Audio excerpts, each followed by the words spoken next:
দাঁতের রুট ক্ষতিগ্রস্ত হলে তা অসহনীয় ব্যথার সৃষ্টি করে। দাঁতের এই স্নায়ু ক্ষতিগ্রস্ত হওয়ার অনেক কারণ রয়েছে।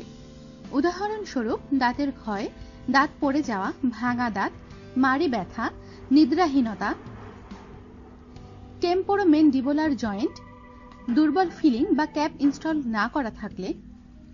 দাঁত এমনই ব্যথা যা জীবন দুর্বিষহ করে তোলে। ঘুমানো যায় না, খাওয়া যায় না, কথা বলা যায় না।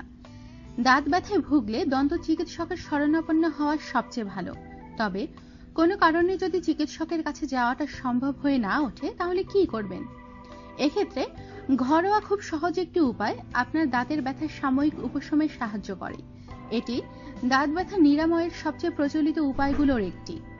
উপকরণ: হাফ চা চামচ লবঙ্গ গুঁড়া, হাফ চা চামচ নারকেল তেল। এই ঘরোয়া ওষুধের উপকারিতা: লবঙ্গ গুঁড়ায় ইউজিনিল নামক রাসায়নিক উপাদান আছে যা ব্যথা উপশম করে। নারকেল তেলে রয়েছে অ্যান্টিমাইক্রোবিয়াল বৈশিষ্ট্য। প্রস্তুত প্রণালী ও ব্যবহার: একটি কাচের পাত্রে লবঙ্গ গুঁড়া এবং নারকেল তেল মিশ্রিত করুন। টুথব্রাশের সাহায্যে এই পেস্টটি আক্রান্ত দাগে প্রয়োগ করুন। দিনে 3 বার এই ঘরোয়া ওষুধের প্রয়োগ ভালো ফলাফল দেবে। আমাদের সাথেই থাকুন আর সাবস্ক্রাইব করুন।